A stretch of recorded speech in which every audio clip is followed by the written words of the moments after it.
Welcome back to another episode. Thanks for tuning in. I hope you're well. We are going to continue with the same theme I mentioned at the end of the last episode. So again, if you haven't watched or listened to this stuff, go back and listen to the last two because it's building on from each one. I want to talk to you about multiple personalities. So I touched on it, as I say, at the end of the last show.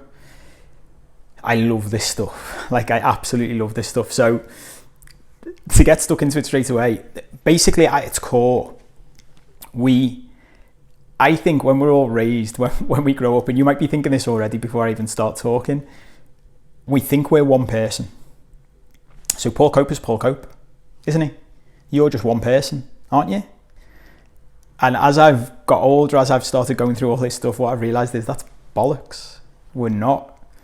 We're loads of people.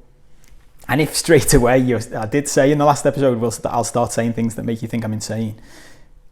If you do that, if your first reaction is, what the fuck are you talking about, Paul? I understand, as I've said, if I was saying this to me 5 years ago, the old me would be saying, he's lost it. He's lost his mind, lock him up. It's gone. The breakdown has happened. Time for the mental institution. But think about this. If you don't believe me that there is more than one of you, this is a really good way for me to prove that it's true. Next time you're talking to yourself, ask yourself, if there's only one of you, who the fuck are you talking to? Make sense? If you talk to yourself, which we all do, there must at least be two of us, mustn't there? Because how else is there someone else to talk to? So there's at least two. And this is the way I like to think of it.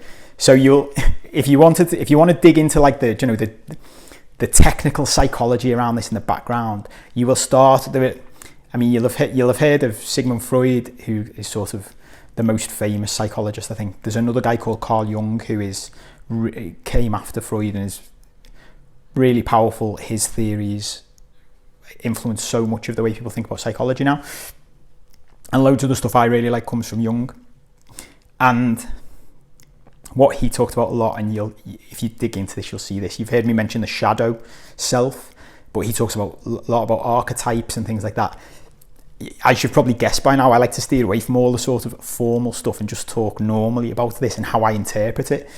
So the way I like to think about it is, think of the human body as a massive machine, which is basically what it is. And inside your head, as I say this, if you've got kids or you like Disney movies, you're going to start thinking of Disney movies. Inside your head is a team of people that runs this massive organism. And going back to what I've said before about logic, that makes sense to me. Think about what your body does, what your mind and body does, all of the jobs. Imagine if it was an international company, how many jobs there are to do. One person can't do all that shit. You need loads of people. And that's what happens. So we have these different personalities within our own head, and they all do different roles. So again, think of a team, think of a football team, think of a team in your business, whatever you relate to best. Everybody does a different thing because everybody specializes in something else, but we don't think of it like this usually. And when we talk about, again, layering it up, going back to the start, what are we talking about? You look at it as a kid, you start to adapt your personality to survive in the world. So if you're a shy kid, or if you need attention or you need love, so let me use me as an example. I was a second child, 2 years younger than my sister. My sister, beautiful, love her to bits. She was, when I was born, spoiled rotten. She was the first child. My mum and dad waited 7 years for her. She was the angel, blue-eyed girl, loved her to bits, got all the attention. Of course she did. When I come along, well, now that attention has to be split. And I was a really quiet kid. I was really, really shy when I was little, which people often don't believe these days, which I understand. But again, so even this, we'll get into this, this is adapted behaviour. The Paul Cope you see now is not the Paul Cope that was born. That's adapted over time to fit into the world I live in. And it went badly wrong for a while, which again we'll talk about. So I come into the world and I look around and think, okay, and I had a little breakthrough the other day. Everyone started doing these Zoom quizzes with their families and all the rest of it. Watching my family on one big computer screen and seeing them all at once instead of being in a room together, it gave me another perspective of just how loud my family is. And I love them to bits. Like, I love my family to bits. But it's incredible. It's like probably most Scouse families, most families from my city, loads of families from cities like Liverpool, maybe most families, really loud, really overbearing if you're not from that type of family. So you've got to fight. But like, if you don't fight your way in, you never get any attention, you're not noticed. So I developed things in my personality to get attention, to be special, to get more love. That's what we're looking for. We're looking to fulfill our needs all the time. So how can I do that? My thing as a kid, because I was really quiet and shy, one of the things was do really well at school, achieve loads. That started to, if you've seen my origin story, that fitted in as life went on. The more I achieve, the more love I get, the more attention I get, pats on the head. Yes, that makes me feel good. That makes me feel special. Keep going. Now, none of this is conscious.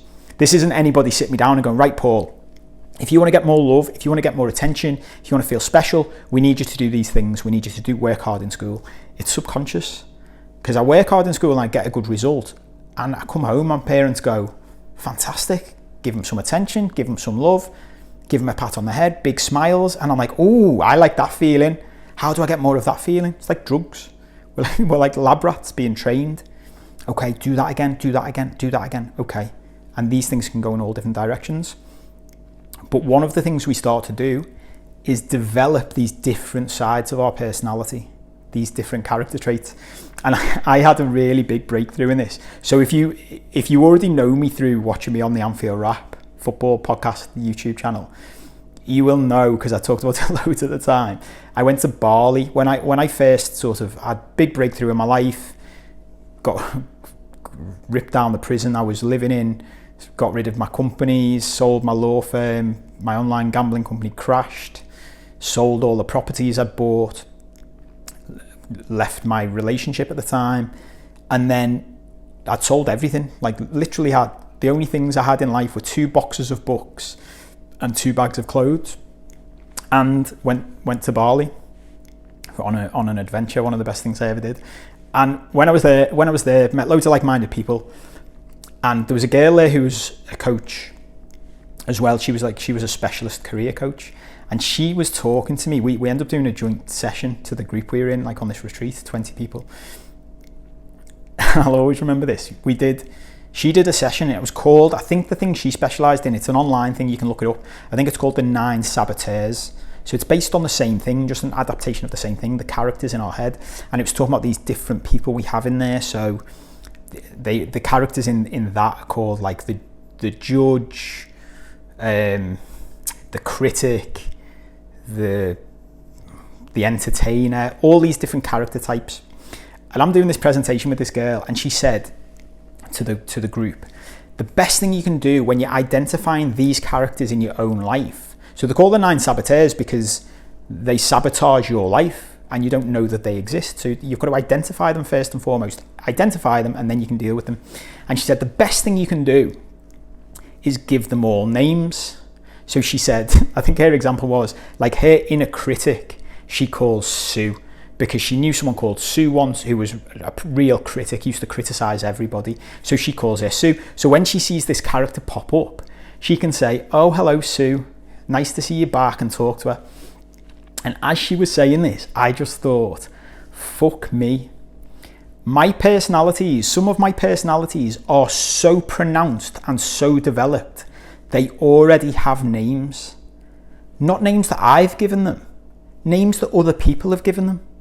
I already have multiple personalities that exist to such a degree that they are different people in the outside world, and other people know them. So I'll run through them for you. There's Paul, who most people didn't really talk about, because Paul is me. Paul's the true me. He's the little boy. I call him Little Paul because I've got an Uncle Paul who gets called Big Paul in my family, and I've always been Little Paul. Little Paul is the true me. He's more introverted, he's quite quiet, he's quite shy, he likes time to himself. He's kind and caring and loving, and he likes to laugh and have fun. He loves to draw and be creative. He does all of these things, but he's also shy and quiet, and when he came into this big loud family, this big frightening world, it wasn't really for him. Like, even it's funny chatting to different people and seeing how they've reacted to a lockdown. A lockdown doesn't bother me that much because I actually quite like time to myself. I quite like that time to reflect and sit and think and read. So I don't need people around me all the time. I've developed the extroverted side of my character over the years, and I love that side of life, and I love human connection and interaction. But the introvert side of me is quite comfortable being by myself. So what that meant was I needed to develop another part of my personality. And the part of my personality that interacted in this family and in this wider society, in this city I live in. This city is a wild city for anybody who's not from Liverpool or has never been. It is wild. When Liverpool won the Champions League in 2019, I was showing footage of it to a girl I'd met in Bali who's from Lebanon. And I was showing her, if you've not seen, you may well be a Liverpool fan and you may well have seen this stuff already. But if you're not and you haven't seen this, just search Liverpool FC 2019 Champions League parade and look at the scenes of the city I'm from. And I was showing these pictures to this girl who didn't know anything about football, didn't know anything about Liverpool. And she said to me, "You're from the Wild West." Like, that's the Wild West. That's what it looks like. And I laughed, and I told all my mates and my family, and they all laughed, and they said, "Yep. But where we're from, it's dead normal." But to live in that society, to develop, to thrive, I had to develop this character. And when I talk about the names they already had, his name is Kopi. Kopi existed to be that person, to be the extrovert, to be the guy who goes out and gets pissed, and he does karaoke, and he stays out till 7 o'clock in the morning, and he causes fucking chaos. And for a long, long time in my life, Kopi drove the car. And I like to talk this out all the time. I love to visualize things and talk about it and personify it all, because if you can start looking at your own life like this and seeing your characters, you can see who's in charge. A coach I work with talks about, there's all these people, but there's only one microphone. So there's only one person on the mic at any one time.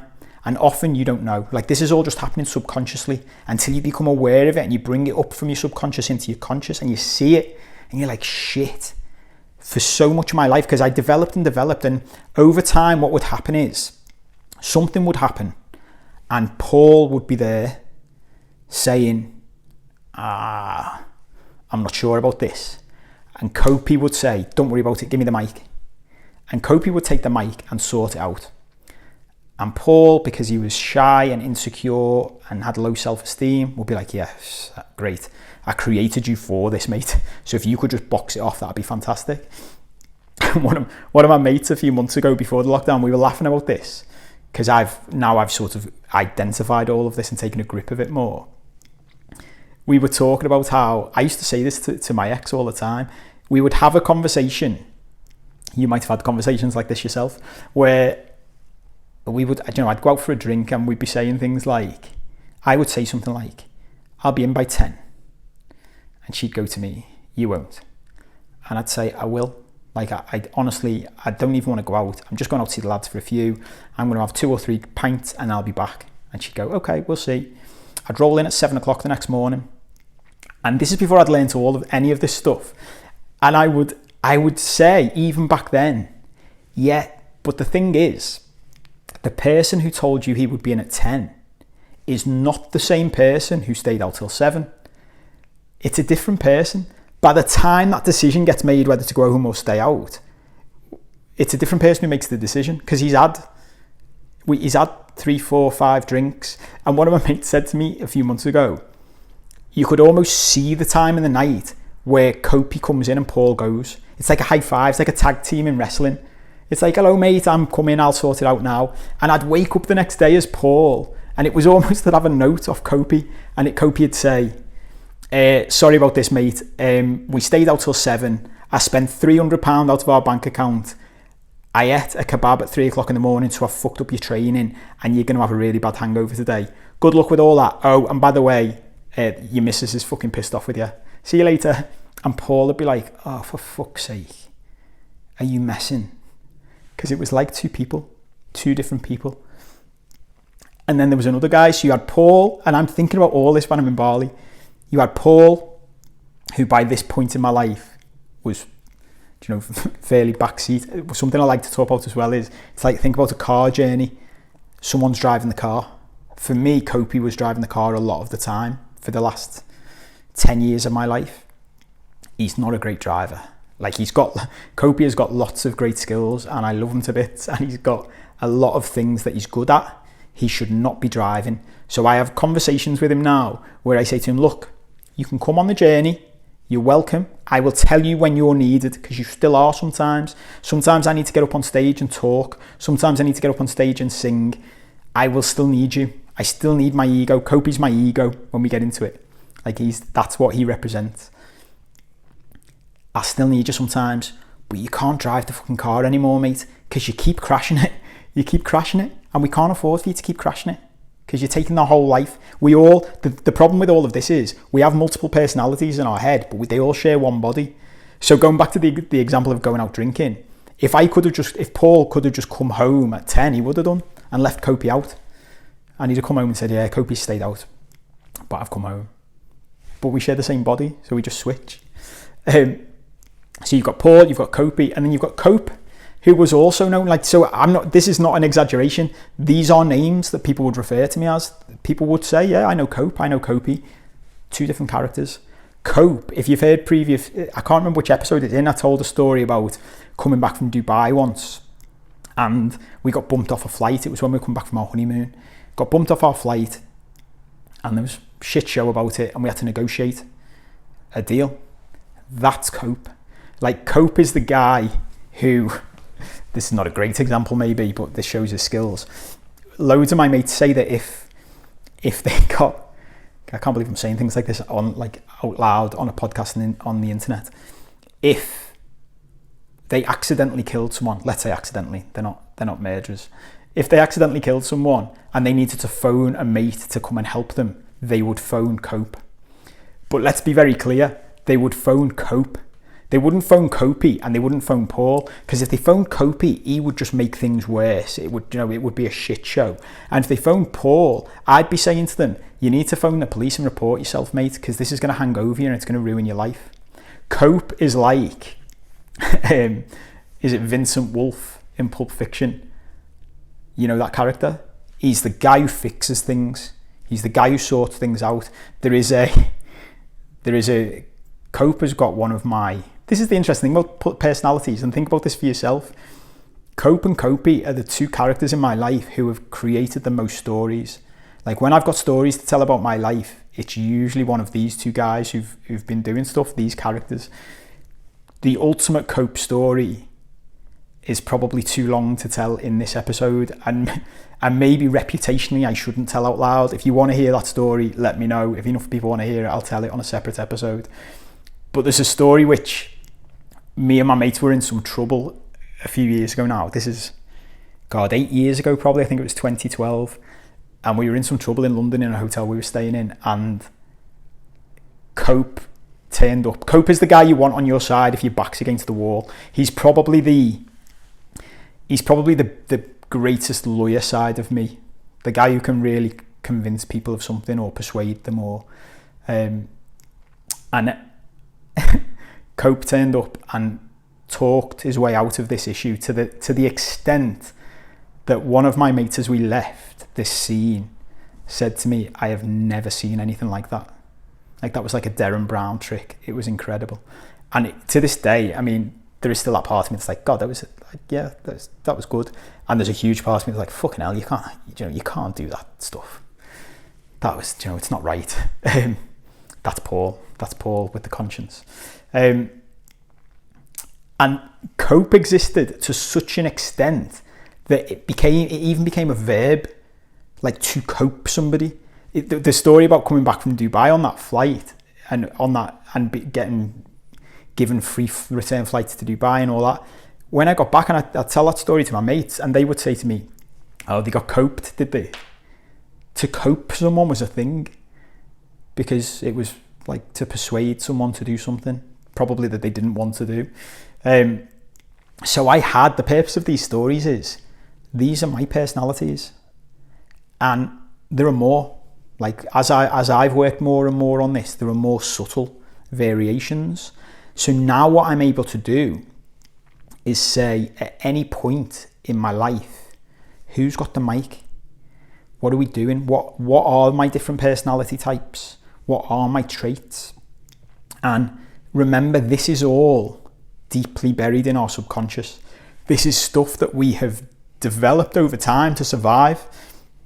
We need them. We need the multiple personalities to serve different purposes in our life. But when it's driven by your subconscious, think about Kopi driving the car.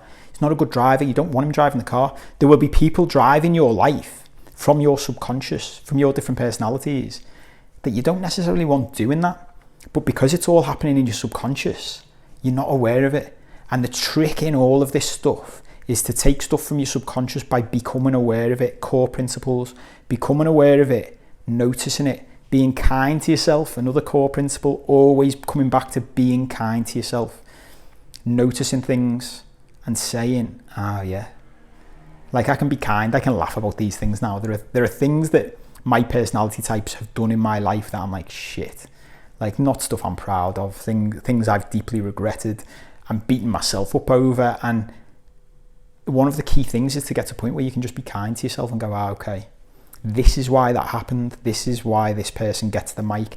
Because one of the things is, when you're like, okay, he's on the mic now, she's on the mic now, the question is why? What triggers them? What triggers that person to get the mic? What triggers that person to get behind the wheel of the car?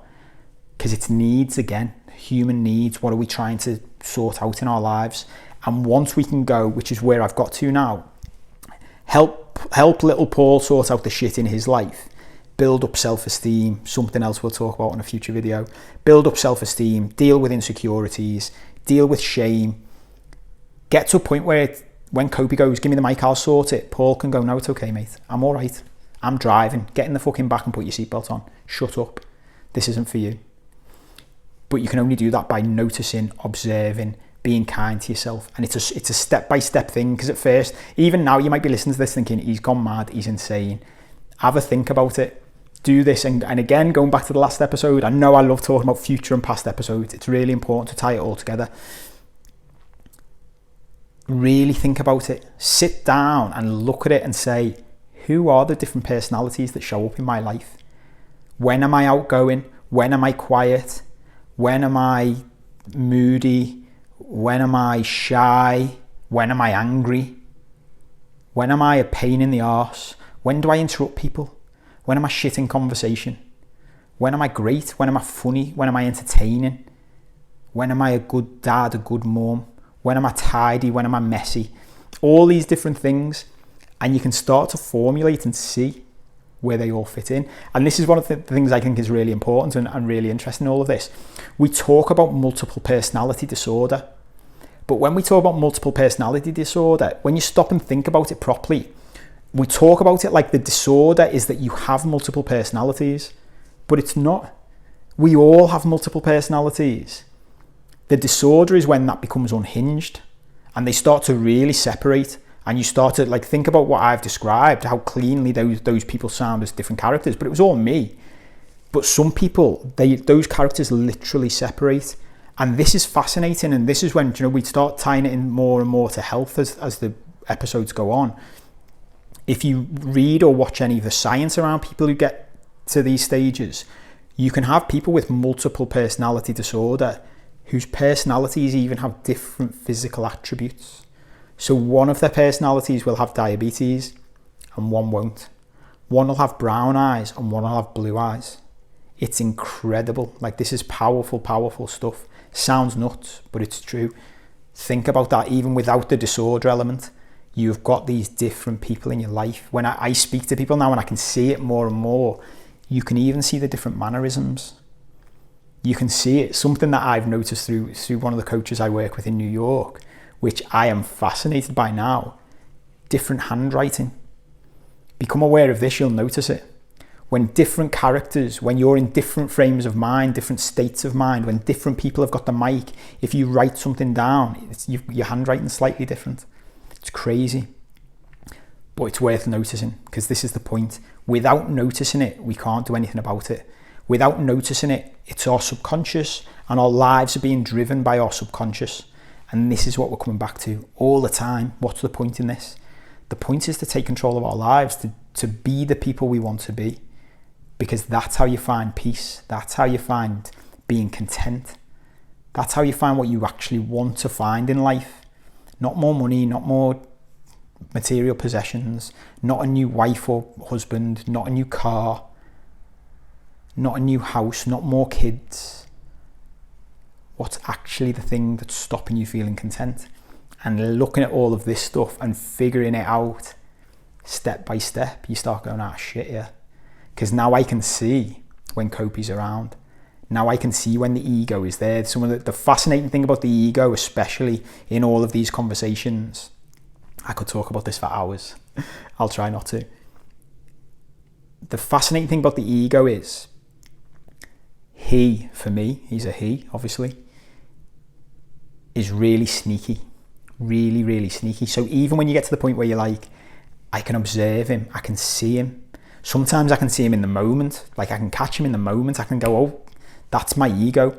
So to go into that a little bit here before a future episode, my ego comes up when I'm feeling insecure, because I developed my ego side of my personality, Copey, because I was insecure, because I had low self-esteem. So he would step in, and he was the big man. He was the character. He was the shield. He was the suit of armor. So he comes out when I'm feeling insecure, and sometimes I notice that in the moment now, but it's taken a long time to get there. Not always. I can't always see it.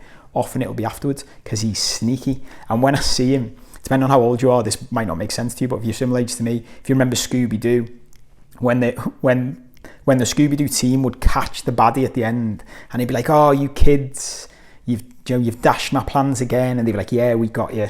That's what it's like with your ego. You see him or her, you're like, I've got you, stop it, give me the mic back, come here, stop misbehaving, get in the back. But then they go, oh, you've dashed me, yeah, you got me. But then what they do is they sneak out the room and they think, okay, I'll find a different disguise and I'll come back. And they come back in a different disguise, and then it can sneak in again, and you'll be doing stuff. And then a week later, you're like, fuck, that was my ego. That was my ego back. And it still happens to me all the time. And it's a constant battle. And the best way I can describe that is, I remember a couple of years ago listening to a woman, like an expert dog trainer, and she said, if you've got a dog, some people think that they can choose not to train a dog and it's just neutral. So that's what's happened in my family. I used to have a dog, which my family have basically adopted now, because I went away traveling, and so they took her in, and now I've kept her. Beautiful, gorgeous little Westie, the cutest dog in the world, as I'm sure everyone thinks for their dog. I love dogs to bits. But I was saying to my niece and nephew a few months ago, look at Tilly. Like, my mum and dad chose not to train her, and I thought my dad would want to, but he hasn't, because they just love her misbehaving. She's gorgeous. Tilly can't even speak, and she's trained everybody in the family. Everybody does exactly what she wants. And this trainer said this. They said, in a relationship between a human and a dog, one party is the trainer and the other party is the trainee. So you just choose. It's not neutral. If you choose not to train your dog, then your dog is training you. Fact. Think about that. If you've got dogs and you haven't trained your dog, think about it. Like, Tilly will literally tap you on the leg to tell you she wants something, and whatever she wants, she ends up getting, because we all just go, what is it you want? Oh, do you want some food? Do you want to be let out? Do you want... Lives the life of Riley. I always say this, be more like kids, be more like dogs. You'll have a much happier life. But it's the same with the ego. If you are not actively training your ego every day, and the vast majority of us aren't, so think about this world, 99.9% of the world's population do not know about any of this stuff. Like I didn't know. Self-awareness. We don't get taught it. No one teaches us about it. If you are not aware of it and you are not actively managing your own ego, then your ego is managing you. Your ego is running your life. And once you become aware of it and your eyes are open to it, it's frightening. Like everything you see on social media, all of the battles in the newspapers, in politics, everywhere, it's ego. That's all it is. And ego is built on insecurity and low self-esteem and fear. And that leads us into another video for the future. We'll get stuck into that, another topic. But that is key. So you can say to me, and people often do, and I've heard them say it, I don't want to look at that. I don't want to take the lid off that box. This is not for me. And I say that's fine. Each to their own, no judgment. Everybody's got to live their own life. Doing some of this stuff is hard, as I've said before, but it's not a neutral decision. Like if you choose not to look at this, if you choose not to look at your own ego, not to look at your personalities, not to look at your subconscious, then just be aware that those things are driving your life. So next time something happens, next time you have a fight with your partner, next time your kids are screaming and you can't get them to do whatever it is you want them to do, or they're misbehaving or you don't like them, next time you have a problem with your boss, next time you've got a problem with your employees, next time the same thing comes up in your life that you keep blaming on other people or other things, just know that it's you. It's your personalities, it's your ego, it's your subconscious. You are projecting onto the world. This is another key thing. We all project onto the outside world what is inside us, what is deep inside us, our subconscious, that we don't want to see. So if you see anger everywhere, it's not because the world is an angry place. It's because you've got anger inside you. If you see fear everywhere, it's not because the world is a fearful place. It's because you've got fear inside you that you're not looking at. I've experienced both sides of this over the past 2 years as I've sort of woken up to it and seen it. I've walked down the same street one day and thought, isn't this a beautiful place? What a city. The people are gorgeous. The people are beautiful. And I've walked down the same street a week later saying, this place is a shithole. I hate it. The people are horrible. Nothing's changed. Nothing. Except what's inside. That's what we do. We project onto the outside world whatever's inside us. So if you want to find peace, if you want to find contentment, the way to do it is to look at this stuff. Start to notice it. Slowly, gently, be kind to yourself. We will talk about more and more techniques around this as the episodes go on. I'm going to leave it there for now. I'm conscious. I actually thought I was going to be doing shorter episodes as I went into this set. Obviously, I can talk more than I could when I was a kid, making up for lost time. I hope you've enjoyed that. I hope it makes sense. If you've got any questions, feel free to get in touch. Throw something in the comments. If you want to sign up for weekly updates where I'll talk more in emails, then go to the website paul7cope.com and sign up for email updates. They're not weekly updates, they're updates as and when I can be asked, because I live a life that I want to live these days. Practicing what I preach and all that, which was the title of the last email. Yeah, follow me on social media at Paul7Cope on Instagram, on Twitter, on Facebook. You will get other content. You will get clips of sessions I'm doing with people on a one-on-one coaching basis, so you can see little things that come out through those sessions.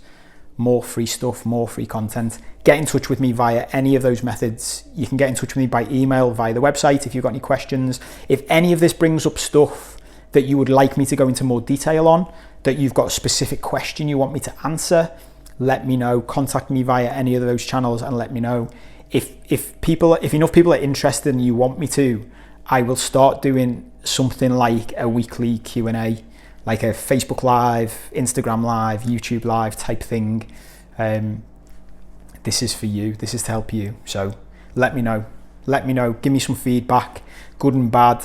I like to know what things I could improve. So yeah, get in touch. I'd love to hear from you.